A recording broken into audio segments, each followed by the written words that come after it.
Hello viewers, আসসালামু আলাইকুম। তৈরি করতে যাচ্ছি রেস্টুরেন্ট স্টাইলে পিঙ্ক ক্রিমি পাস্তা। আর আমি আজকে এই পাস্তাটি তৈরি করব ঘরে থাকা খুবই অল্প ইনগ্রিডিয়েন্টস দিয়ে। আশা করছি আমার আজকের এই পাস্তার রেসিপিটি আপনাদের কাছে অনেক ভালো লাগবে। তার আগে আমার একটি কথা, যারা আমার চ্যানেলটিকে এখনও সাবস্ক্রাইব করেননি তারা প্লিজ আমার চ্যানেলটিকে সাবস্ক্রাইব করে দিবেন। আর পাশে থাকা বেল বাটনটি অবশ্যই প্রেস করে দিবেন, যেন আমি যখন নতুন কোনো ভিডিও আপলোড করি সাথে সাথে আপনারা নোটিফিকেশন পেয়ে যান। তো চলুন আজকে এই রেসিপিটি আমরা শুরু করতে যাচ্ছি।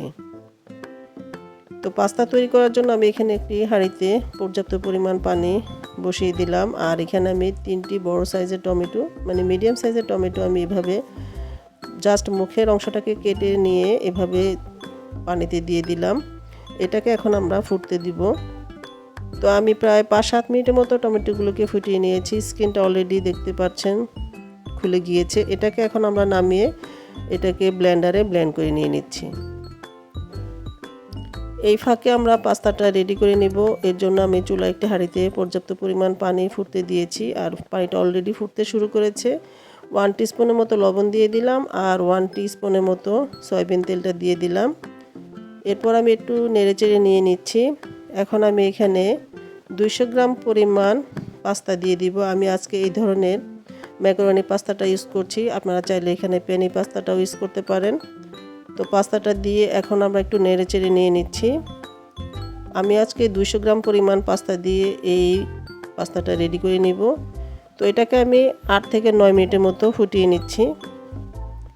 প্রায় 9 মিনিটের মতো আমি পাস্তাগুলোকে সিদ্ধ করে নিয়েছি। অলরেডি আমার পাস্তাটা সিদ্ধ হয়ে গিয়েছে। এখন আমি একটি স্ট্রেনারে ঠান্ডা পানি দিয়ে এটাকে ছেঁকে নিয়ে নিচ্ছি।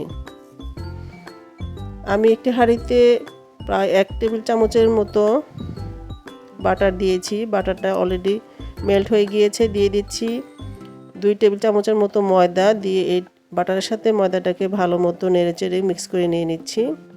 চুলার আঁচটাকে মিডিয়ামে রেখে এই কাজটা অবশ্যই করতে হবে, তা না হলে ময়দাটা পুড়ে যেতে পারে। তো আমি এখন হোয়াইট সস তৈরি করে নিব। এর জন্য আমি এখানে ময়দা এবং বাটার দিয়ে এটাকে ভেজে নিয়েছি। আর আমি এখানে ঠান্ডা 2 কাপ পরিমাণ তরল দুধ দিয়ে দিচ্ছি।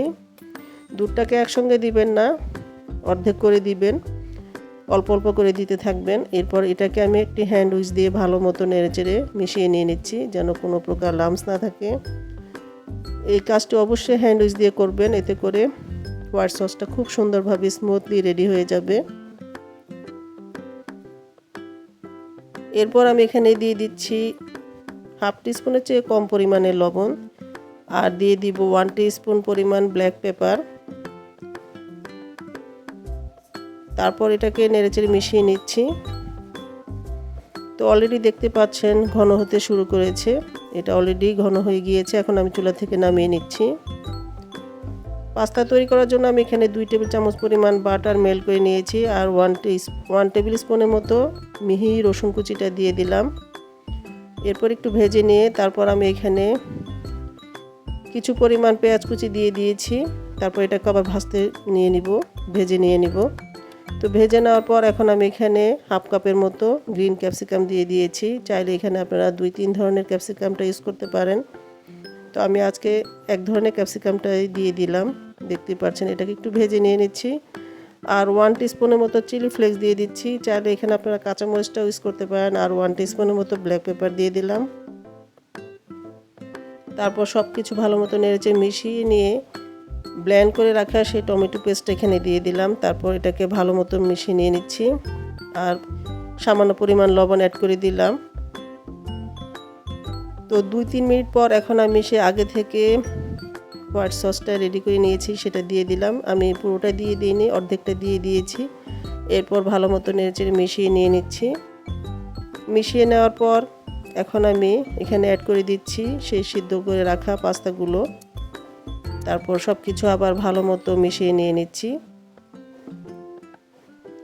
তবে একটি কথা, এখানে যদি কেউ আপনারা মজরেলা চিজটা হাতের কাছে থাকে সেটা দিয়ে দিতে পারেন।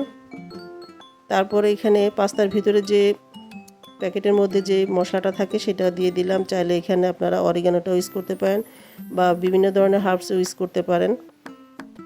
আমি এখন সব কিছু নেড়েচেড়ে মিশিয়ে নিয়ে নিলাম আর বাকি সেই হোয়াইট সসটা এখানে দিয়ে দিলাম। তারপর একটু আলতো হাতে নেড়েচেড়ে মিশিয়ে নিয়ে নিচ্ছি। সবশেষ এখানে অ্যাড করে দিয়ে দিচ্ছি 1 টেবিল স্পুনের মতো টমেটো সস। টমেটো সসটা দিয়ে এরপর একটু আলতো হাতে নেড়েচেড়ে মিশিয়ে নিয়ে নিচ্ছি। তারপর এটাকে আমরা এখন গরম গরম সার্ভ করে নিয়ে নিব। দেখতে পাচ্ছেন অলরেডি আমার পাস্তাটা একদম রেডি। আর দেখতে কতটা লোভনীয় লাগছে সেটা আপনারা আসলে দেখলেই বুঝতে পারছেন। তারপর এটাকে আমি সার্ভ করে নিয়ে নিচ্ছি। ব্যাস তৈরি হয়ে গেল আমার গরম গরম দারুণ মজার রেস্টুরেন্ট স্টাইলে pink creamy pasta. I hope আমার আজকের রেসিপিটি আপনাদের কাছে অনেক ভালো লেগেছে। ভালো লাগলে অবশ্যই একটি লাইক দিয়ে দিবেন আর ফ্রেন্ডস অ্যান্ড ফ্যামিলির সাথে শেয়ার করবেন। আজ এই পর্যন্তই। সবাই ভালো থাকবেন, সুস্থ থাকবেন। ফিরে আসবো নতুন কোনো রেসিপি নিয়ে। আল্লাহ হাফেজ।